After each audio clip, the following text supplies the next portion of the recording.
That boy was abandoned by the lake, until a poor woman with nothing but love picked him up and raised him as her own. She starved so he could eat, struggled so he could succeed, and years later, he became rich beyond imagination. But the day his real mother showed up, everything changed. In front of his mansion, the woman who sacrificed everything for him was dragged out like a stranger. And he stood there, watching, and said just 6 words that would destroy her heart forever. What he didn't know was that moment would cost him everything. Hello, fam. Welcome to True Love Stories, where we share interesting and intriguing stories. Please do well to subscribe to my YouTube channel. Do not forget to like and share with your loved ones. Now let's dive into the story. The morning air over Lake Greenwood carried a quiet stillness, the kind that usually brought Denise Carter a small sense of peace before the weight of the day settled in. At 42, Denise had grown used to a life of routine and sacrifice. She worked long hours as a home health aide, caring for others while having no one waiting for her at home. The early walks by the lake were her only moments of solitude, her time to breathe, to think, and sometimes to wonder how life might have been different if she had a family of her own. That morning, however, something disrupted the calm. At first, she thought it was just the cry of a bird or the wind brushing through the trees. But then it came again, sharper this time, fragile and desperate. A baby's cry. Denise froze, her heart skipping. She turned toward the direction of the sound, scanning the quiet shoreline. The lake stretched out in front of her, still and gray beneath the early light. But the crying continued, pulling her toward a cluster of bushes near the water's edge. Her steps quickened. "Hello," she called out instinctively, though she knew no one was likely to answer. The cry grew louder as she pushed past the damp grass and low branches. And then she saw him. A baby boy, no more than a few days old, lay wrapped in a thin, worn blanket. His tiny face was red from crying, his small hands trembling as the cold morning air clung to his fragile body. He had been left so close to the water that one wrong movement could have carried him away. "Oh my God," Denise whispered, rushing forward. Without hesitation, she knelt down and scooped him up into her arms. His crying softened almost instantly as he felt the warmth of her body. Denise held him close, instinctively rocking him, her heart pounding with a mix of shock, anger, and something deeper, something she hadn't felt in years. Connection. "It's okay, baby. You're all right now," she murmured, her voice trembling. She looked around, hoping, almost expecting, someone to come running out, to explain, to claim him. But there was nothing. Just silence, the lake, and the faint rustling of leaves in the breeze. Someone had left him there. On purpose. Denise's chest tightened at the thought. She couldn't understand how anyone could walk away from something so small, so helpless. Her grip tightened protectively, as if shielding him from a world that had already failed him once. Unseen by Denise, there was someone else there. From a distance, partially hidden behind a cluster of trees, a young woman stood watching. Her name was Isabella. Her eyes were fixed on the scene, filled with conflict, fear, shame, and a cold determination she had forced herself to hold on to. She had spent the entire night wrestling with her decision, pacing, crying, nearly turning back more times than she could count. But in the end, fear of judgment had outweighed everything else. She had convinced herself that abandoning the child was the only way to protect her life, her image, her future. As she watched Denise cradle the baby, something inside her cracked. The tenderness, the immediate love, it was everything Isabella knew she could not give. Or perhaps everything she refused to try. For a brief moment, she took a step forward. But then she stopped. Tears filled her eyes as she whispered under her breath, "He'll be better off. He has to be." And with that, she turned and walked away, each step heavier than the last, leaving behind not just the child, but the truth of what she had done. Back by the lake, Denise adjusted the blanket around the baby, shielding him from the cold as best as she could. Her mind raced. She knew she should call the authorities, follow the proper steps, but even as those thoughts came, something stronger rooted itself in her heart. She looked down at him again. He had stopped crying completely now, his tiny fingers curling gently against her coat as if he already trusted her. As if he had chosen her. Denise felt tears well up in her eyes. "I don't know where you came from," she said softly, "but you're not alone anymore. You hear me? You got me now." In that moment, the loneliness she had carried for years began to dissolve, replaced by something powerful and undeniable, a sense of purpose. She stood there for a while longer, holding him, memorizing the weight of him in her arms, the warmth of his small body, the quiet bond that had formed in an instant. The sun slowly began to rise, casting golden light across the lake. And just like that, Denise Carter's life changed forever. Later that day, after the authorities were notified and the necessary procedures began, Denise made a decision that would define the rest of her life. She would not let him go. After weeks of paperwork, visits, and questioning, the baby boy was officially placed in her care. When the time came to give him a name, Denise didn't hesitate. She looked down at him, smiling softly as he slept peacefully in her arms. "Elijah," she whispered. "Elijah Carter." Her son. From the moment Elijah Carter entered her life, Denise understood that love alone wouldn't be enough. He would need stability, opportunity, and a future far greater than anything she had ever known. And she made a quiet promise to herself that day. No matter what it cost her, Elijah would never feel the kind of emptiness she had carried for most of her. The early years were the hardest. Denise's small apartment, already modest, suddenly felt even tighter with a crib squeezed beside her bed and baby supplies stacked in every corner. Bills didn't stop coming just because she had taken on the responsibility of a child. If anything, they came faster. Formula, diapers, doctor visits, it all added up quickly. Still, she never once considered giving up. She adjusted her work schedule, picking up overnight shifts whenever she could so she could spend her days with Elijah. Sleep became a luxury she rarely enjoyed. Some nights, she would come home exhausted, her feet aching and her back sore, only to stay awake rocking Elijah when he cried. But she never complained. "You worth it, baby," she would whisper, pressing a kiss to his forehead. As Elijah grew, so did Denise's determination. When he took his first steps, she clapped and laughed like he had just won a championship. When he said his first word, "Mama," she cried harder than she had the day she found him. Every milestone, no matter how small, felt like a victory they had earned together. Money, however, remained a constant struggle. Denise became an expert at stretching every dollar. She learned which stores had the best discounts, which bills could wait a few extra days, and how to turn simple ingredients into full meals. There were nights when dinner was nothing more than rice and beans, but Elijah never noticed, because his plate was always full. "Eat up, baby," she'd say with a smile. "What about you, Mama?" he'd ask, his big, curious eyes fixed on her. "I already ate at work," she would reply smoothly. It wasn't true, but Elijah didn't know that. What he did know was that his mother was always there. At every school event, every parent-teacher meeting, every small moment that mattered. When Elijah started school, Denise made another decision, one that stretched her even further. She enrolled him in a better school district across town. It meant longer commutes, earlier mornings, and higher expenses, but Denise refused to let him be limited by his environment. "You're gonna be great one day," she told him as she helped him get ready for his first day. "Don't let nobody tell you different." Elijah carried those words with him. He quickly stood out, not just because he was smart, but because he was driven. While other kids complained about homework, Elijah stayed focused. He studied hard, asked questions, and pushed himself in ways that surprised even his teachers. "Ms. Carter," one teacher said during a conference, "your son is exceptional." Denise smiled, her heart swelling with pride. "I already know," she replied. But behind that pride was sacrifice no one else saw. There were days Denise skipped meals entirely, so she could afford Elijah's school supplies. She wore the same clothes year after year, carefully mending them when they wore out. When her old car broke down, she took 2 buses just to get to work, and still made it back in time to help Elijah with his homework. She never let him see the struggle. To Elijah, life felt simple, safe, loved.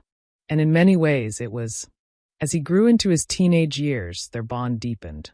They shared jokes, late-night talks, and quiet moments that didn't need words. Denise wasn't just his mother. She was his best friend, his biggest supporter, and the one person he trusted above all else. "Mama," he said one night while they sat together on the couch, "when I grow up, I'm going to take care of you. You ain't never gotta work again." Denise laughed softly, brushing her hand against his cheek. "Just be a good man. That's all I want." But Elijah meant every word. He saw her sacrifices, even if he didn't fully understand them yet. He noticed the way she always put him first, the way she showed up no matter how tired she was, the way she believed in him even when things got tough. And that belief became the foundation of who he was becoming. Years passed, and Elijah continued to excel. Scholarships, awards, recognition.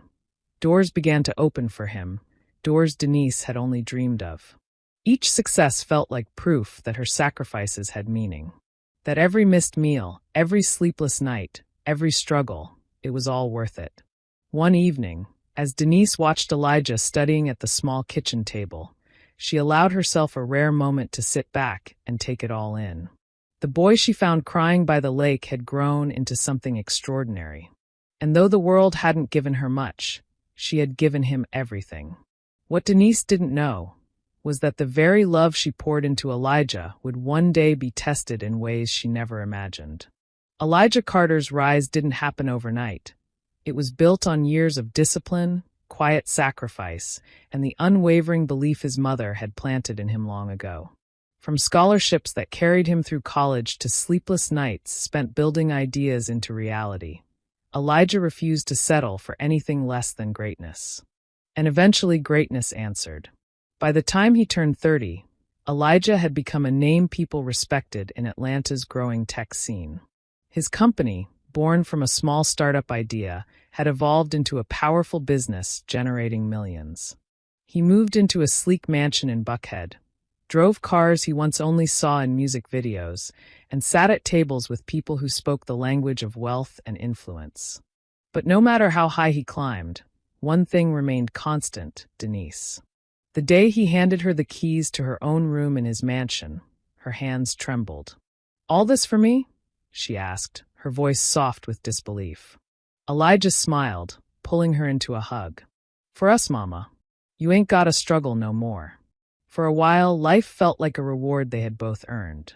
Denise adjusted slowly to the new environment, still holding on to her humble habits, waking early, cooking meals, and occasionally reminding Elijah not to waste money like it grows on trees. Elijah would laugh. "It kinda do now, Mama." But success had a way of changing more than just circumstances.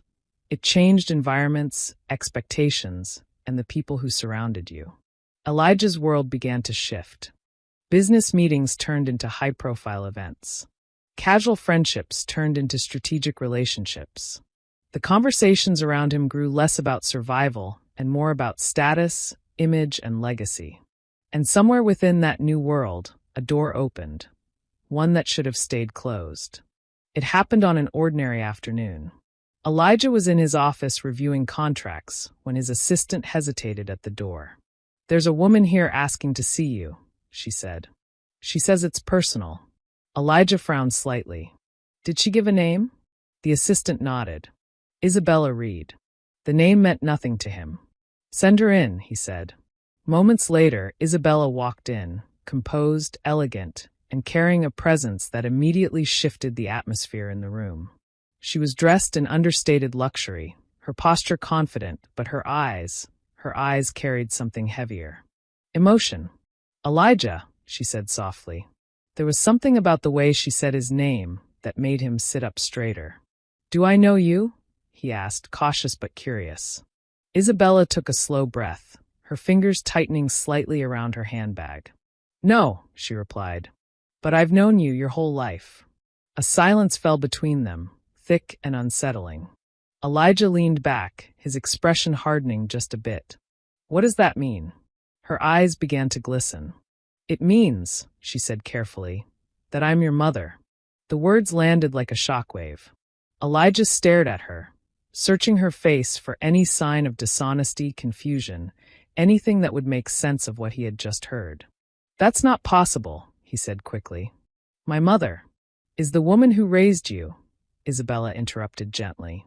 "And I will never take that away from her." That caught him off guard. She didn't sound aggressive.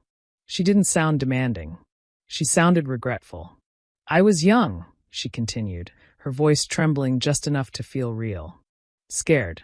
I didn't have support, and I made the worst decision of my life. I left you somewhere I prayed someone kind would find you." Elijah's chest tightened. The lake. A memory he didn't even know he had seemed to echo faintly in his mind, not as an image, but as a feeling. "I've spent every day since then wondering where you were," Isabella said, a tear slipping down her cheek. "Hoping you were safe, hoping you were loved." He didn't speak. Couldn't. Because a part of him, small but undeniable, wanted to believe her. "I didn't come here to take anything from you," she added softly. "I just wanted to see you, to know the man you became." Elijah exhaled slowly, his thoughts tangled. Everything he knew about his life had been simple, grounded in one truth. Denise was his mother. But now, there was another truth standing in front of him. Flesh and blood. "I need time," he finally said. Isabella nodded, as if she had expected that. "Take all the time you need." As she turned to leave, she paused briefly. "She must have loved you very much," Isabella said, her back still turned, "to raise you the way she did." Elijah didn't respond, but her words lingered long after she was gone. That night, he sat alone in his mansion, staring out at the city lights. For the first time in years, he felt uncertain, conflicted. Two worlds, one built on sacrifice and love, the other on truth and blood, had collided. And though he didn't realize it yet, a seed had been planted, one that would grow quietly, steadily, until it began to change everything he thought he knew. At first, Elijah kept Isabella at a distance. Their interactions were brief, carefully measured conversations over coffee, occasional phone calls that felt more like interviews than reunions. He asked questions, trying to piece together a past he had never known. Isabella answered each one with practiced vulnerability, her voice often soft, her eyes carrying just enough sorrow to feel convincing. "I never stopped thinking about you," she would say. Not for a single day. Elijah wanted to believe her. In some ways, he did. But something inside him remained anchored to Denise, the woman who had lived every moment of his life with him, not just watched from afar. Still, Isabella was patient. She didn't push. She didn't demand a place in his life. Instead, she positioned herself carefully, strategically. She began appearing more often, invited at first, then expected. She blended effortlessly into Elijah's world, adapting to his lifestyle in ways that Denise never tried to.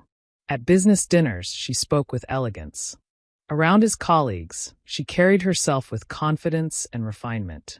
She understood the language of wealth, of status, of perception. And slowly, subtly, she began to reshape the way Elijah saw things. Not through confrontation, but through suggestion. "You've built such an incredible life," she said one evening as they sat in his living room. "It's impressive." Elijah nodded, glancing around. "It took a lot." "I can imagine," she replied. Then, after a pause, "But I wonder how much further you could have gone with the right foundation from the start." He frowned slightly. "What do you mean?" Isabella tilted her head gently. "I mean no disrespect. The woman who raised you, she did what she could. But she didn't have access to the kind of opportunities, the kind of environment that could have elevated you even sooner." Elijah didn't respond immediately. The words weren't harsh, but they lingered. Over time, those comments became more frequent. Small, subtle, persistent. "She kept you safe, yes, but did she challenge you the way you needed?" Sometimes love alone isn't enough to unlock someone's full potential. You succeeded because of who you are. Imagine what you could have been with more. Each statement planted doubt, never loud enough to alarm him, but steady enough to take root. At the same time, the contrast between the two women in his life became harder to ignore. Denise remained exactly who she had always been, warm, simple, and grounded. She still woke up early to cook, still worried about things Elijah no longer had to think about, still spoke in the same familiar tone that carried years of love behind it. But now, in Elijah's new world, those same qualities began to feel out of place. At corporate gatherings, Denise stayed quiet, often sitting to the side, unsure of how to engage with Elijah's polished circle. Her laughter was louder, her presence more genuine, but in rooms filled with calculated conversations, it stood out. And Isabella noticed. "She doesn't belong in these spaces," Isabella said gently one night after an event.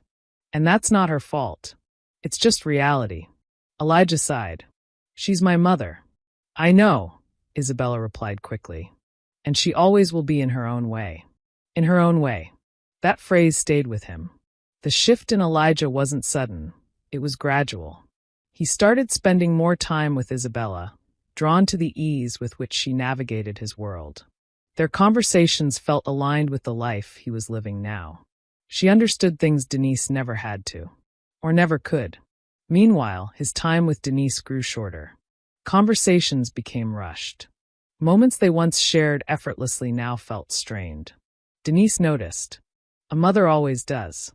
"Elijah, you've been busy lately," she said one evening, watching him scroll through his phone. "Yeah, work's been crazy," he replied without looking up. She nodded slowly.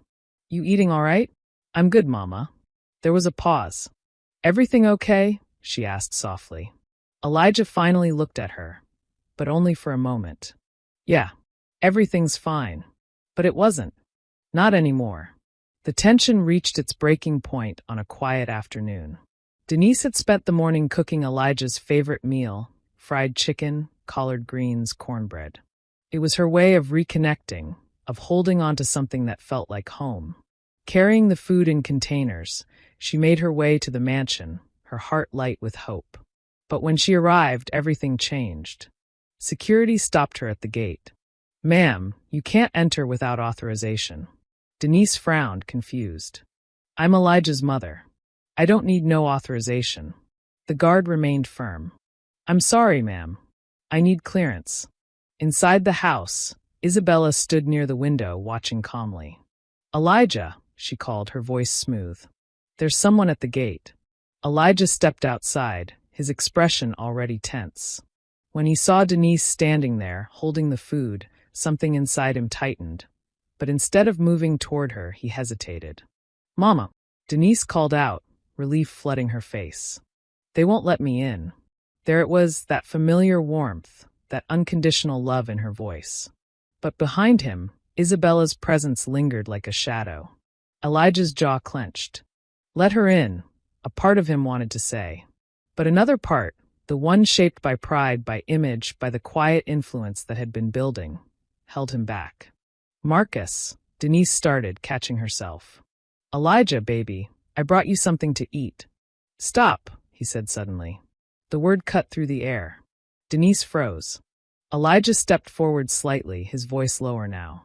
Colder. "That's not necessary." Her smile faded. "What you mean?" I said it's not necessary," he repeated. Silence fell. The guards shifted uncomfortably. Denise's hands trembled slightly as she clutched the containers. "Elijah, what's going on?" He didn't answer right away. Instead, he glanced back briefly, just enough to see Isabella standing behind him, watching, waiting. And then, in a moment that would haunt him for the rest of his life, Elijah made his choice. "She's not my mother," he said. The words hung in the air like something irreversible. Denise's face crumpled, the pain immediate and raw. What you say?" "She's not my mother," Elijah repeated, louder this time. "Please remove her." "No." "Elijah, no," Denise cried, stepping forward before the guards held her back. "It's me, baby. I'm your mama. I raised you." But he turned away. He couldn't face her. As the guards began to escort Denise out, her voice broke into sobs. "Elijah, please, look at me." For a split second, he almost did. But he didn't. And just like that, she was gone. The gate closed. The silence that followed was suffocating. Elijah stood there, unmoving, a strange unease settling deep in his chest. Behind him, Isabella placed a gentle hand on his shoulder. "You did what you had to do," she whispered. But for the first time since she entered his life, it didn't feel right. At first, the discomfort Elijah felt after that day came and went in quiet waves. He buried it the only way he knew how, through work. Meetings became longer, decisions more aggressive, and risks more frequent. If there was a voice in his head reminding him of Denise's tears, he drowned it out with ambition. But life has a way of forcing you to face what you try to ignore. The trouble began subtly. A delayed payment here. A contract dispute there. At first, Elijah wasn't worried. In business, small issues were normal. Fixable. He had built his company from nothing. He knew how to handle pressure. But within weeks, those small problems began to multiply. A major investor suddenly pulled out of a key deal without warning. A partner company accused Elijah's firm of breaching contract terms. Legal notices started arriving, one after another. Accounts were frozen pending investigation. Projects stalled. Employees grew uneasy. Then came the hit that shook everything. A financial audit revealed discrepancies, large ones. Money that had supposedly been allocated to certain projects had been redirected. Missing funds. Unclear transactions. Elijah was blindsided. "This doesn't make any sense," he snapped during an emergency meeting. "Check it again." "We already did," his financial officer replied, tense. "Multiple times." The room was heavy with silence. For the first time since building his empire, Elijah felt something unfamiliar creeping in. Loss of control. Support disappeared. And in the middle of it all, Elijah turned to the one person he believed was firmly on his side. "Isabella, I need you right now," he told her one evening, his voice strained as he sat in the dimly lit living room. "Everything's falling apart." Isabella listened quietly, her expression unreadable. "That's why I'm here," she said softly, stepping closer. "You're not alone." For a brief moment, Elijah felt relief. He wasn't completely abandoned. Or so he thought. As the pressure mounted, Elijah became consumed with trying to save what was left of his company. He spent long nights going over documents, meeting with lawyers, chasing solutions that seemed to slip further away each day. He barely slept, barely ate, and most importantly, he stopped paying attention. One night, exhausted and overwhelmed, Elijah fell asleep in his office. By morning, everything was gone. His safe had been emptied. Cash reserves gone. Important documents gone. Expensive watches, jewelry, backups of sensitive information gone. And Isabella was nowhere to be found. At first, he thought there had been some kind of break-in. But there were no signs of forced entry. No alarms triggered. No struggle. Just absence. Then it hit him. Slow. Heavy. Unavoidable. She didn't run from the chaos. She created her exit through it. "Elijah," his assistant said cautiously later that day, "we can't reach Ms. Isabella. Her phone is disconnected." Of course it was. The realization settled deep into his chest like a weight he couldn't lift. The woman he had chosen, the one he had trusted over everything, had taken what she could and left him to collapse. Alone. That night, Elijah sat in the dark. No lights. No distractions. Just silence. The mansion that once felt like a symbol of his success now felt empty, cold in a way that had nothing to do with temperature. And for the first time since his rise, Elijah Carter broke. He leaned forward, his hands covering his face as tears slipped through his fingers. Not quiet tears. Not controlled ones. The kind that come when everything you've built, externally and internally, comes crashing down at once. Images flooded his mind. Denise standing at the gate, her voice calling his name, the pain in her eyes. "I'm your mama." His chest tightened painfully. "I threw her away," he whispered hoarsely. "I threw her away for nothing." Karma didn't arrive loudly. It arrived in realization. In loss. In the understanding that he had abandoned the only person who had never once considered abandoning him. And now, he knew exactly what that felt like. By the end of the week, Elijah had lost almost everything. His company was dismantling under legal pressure. His accounts were frozen. His assets were tied up in investigations. The mansion itself was no longer truly his. It was collateral waiting to be claimed.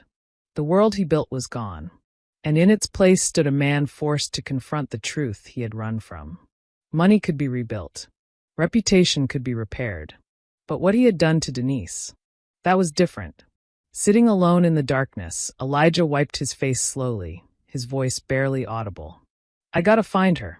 Not because he deserved forgiveness, but because he finally understood what he had lost. Finding Denise wasn't easy.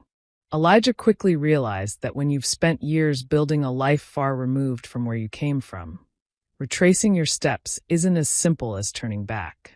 The neighborhoods felt different now. Smaller, quieter. Or maybe it was just him, stripped of status, stripped of certainty, seeing things for what they truly were. He asked around. Old neighbors, local owners, people who still remembered Denise Carter, the kind woman who worked too hard and gave too much. Yeah, she don't come around much no more, one woman said, shaking her head. Health ain't been the same. Each answer tightened something in his chest. Days turned into weeks before he finally found her. A small house. Modest. Worn but clean. The kind of place built on necessity, not comfort.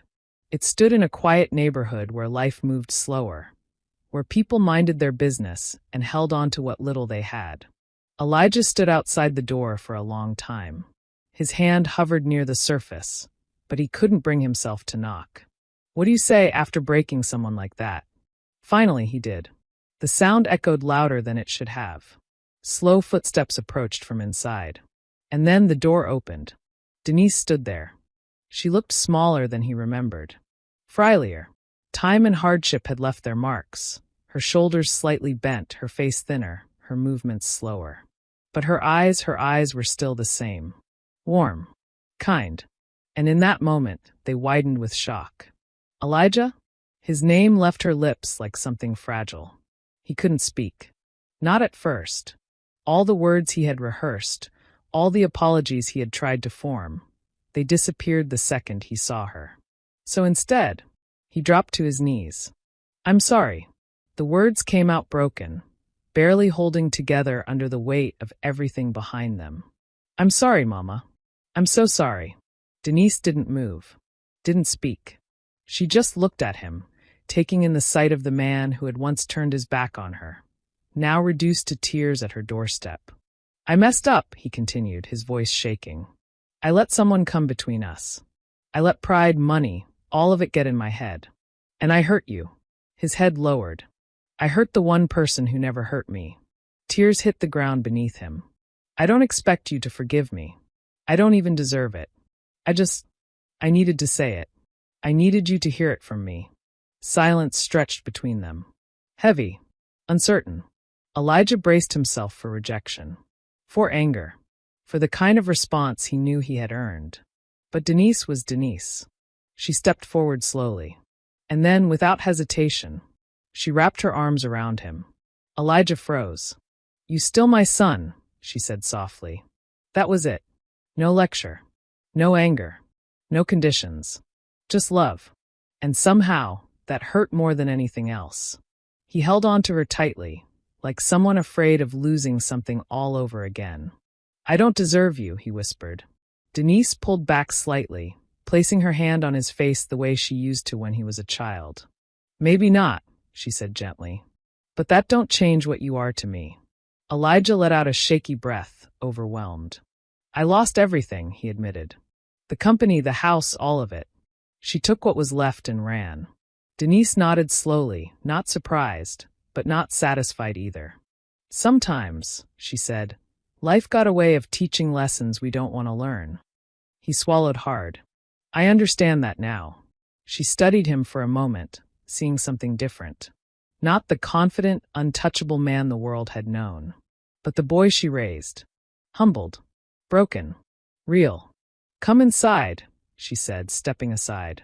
That simple invitation felt like more than he deserved. The house was small, but it was warm. Familiar in a way that immediately stirred memories. Old furniture, the faint smell of home-cooked meals, the quiet comfort of a life built on sincerity rather than appearance. Elijah sat down carefully, taking it all in. "This where you been?" he asked quietly. Denise nodded. "It's enough." He shook his head slightly, guilt creeping back in. "You should have never had to go through that alone." She looked at him calmly. "I wasn't alone." He frowned. "I had God," she said simply. "And I had the memories of raising you. That carried me." Elijah lowered his gaze, unable to meet her eyes. "I want to make things right," he said after a moment. "I know I can't fix what I did, but I want to try. If you'll let me." Denise didn't answer immediately. She didn't need to, because the moment she let him in, she already had. "We gon' take it one day at a time," she said finally. Elijah nodded. That was more than enough. That night, for the first time in a long time, Elijah didn't feel lost. He didn't have wealth. He didn't have status. But sitting there in that small house, across from the woman who had every reason to turn him away, but didn't, he had something real again. And this time, he understood its value. Starting over humbled Elijah in ways success never could. There were no shortcuts this time. No powerful connections stepping in to fix things. No safety net built from wealth or influence. Just him, his mistakes, and the quiet determination to rebuild, not just his life, but his character. He took on small jobs at first. Consulting work. Freelance projects. Anything that allowed him to earn honestly and stay afloat. The man who once ran $1 million company now sat at a modest desk, working long hours just to piece together a new beginning. And every evening, he came home to Denise. Not to a mansion, not to luxury, but to something far more grounding. Peace. Denise never reminded him of what he had done. She didn't need to. The way Elijah moved now, the way he spoke, the way he carried himself, it was clear he hadn't forgotten. He made sure she never lacked anything again. He handled the bills, cooked meals, took her to doctor's appointments, sat with her during quiet evenings, sometimes talking, sometimes just being present. In many ways, their roles had shifted, but the love between them remained unchanged. Stronger, even.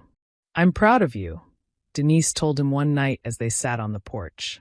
Elijah shook his head. "I ain't done nothing yet." She smiled softly. "You learning? That's something." And she was right. Elijah had learned that success without loyalty meant nothing. That wealth without gratitude was empty. That the people who stand by you when you have nothing are the ones who truly matter. Months passed. Then a year. Slowly, opportunity found him again, but this time it came differently. Not through flashy deals or risky ventures, but through trust. People began to notice his resilience, his honesty, his ability to rebuild from the ground up. A former colleague reached out with a small partnership opportunity. Elijah approached it carefully. No shortcuts, no arrogance. Just work. The business grew. Steadily. Honestly. And before long, Elijah found himself rising again. But this time, his foundation was different. Stronger. When success returned, he didn't chase the same lifestyle. He chose stability over show, purpose over pride. He bought a comfortable home, not extravagant, but filled with everything Denise needed to live peacefully. And she did. Her health improved with time, her smile returning more often, her spirit as warm as it had always been. One evening, as they sat together watching the sun dip below the horizon, Elijah spoke quietly. "I still think about that day," he admitted. "What I did, how I treated you." Denise didn't look at him right away. "I know," she said. "I don't think I'll ever forgive myself for it." She turned to him then, her expression calm. "That's not how forgiveness works," she said. "You don't hold on to it forever. You learn from it, and you do better." Elijah nodded slowly. "I'm trying. I know you are." And that was enough. But while Elijah's life was rebuilding, Isabella's was unraveling. After fleeing with what she stole, Isabella moved from place to place, living off deception the way she always had. For a time, it worked. She manipulated, lied, and took advantage of others, always staying one step ahead. Until she wasn't. In a desperate attempt to steal from another wealthy target, things went wrong. What was supposed to be another calculated move turned into something far worse. A confrontation escalated, and in the chaos, a life was lost. That was the end of her running. Isabella was arrested, charged, and eventually sentenced to prison. The same woman who once walked confidently into Elijah's life, cloaked in elegance and control, now sat behind cold bars with nothing but the weight of her choices. No wealth, no power, no one to manipulate, just time and regret. Elijah heard about it through the news. He didn't celebrate, didn't seek her out, because by then he understood something important. Karma doesn't need an audience. Standing beside Denise one quiet evening, Elijah looked out at the life he had rebuilt. Not perfect, not untouched by pain, but real. I almost lost everything that mattered, he said. Denise reached over, placing her hand gently over his. But you didn't, she replied. He nodded. And this time he knew exactly why. Because love, real love, doesn't walk away when things get hard. It stays. It forgives. It rebuilds. And as Elijah sat there beside the woman who had chosen him from the very beginning, he made a silent promise. Never again. Never again would he trade something real for something that only looked like it. Finally, we have come to the end of this story. I hope you enjoyed the story. If so, do well to like and subscribe to my YouTube channel for more interesting stories.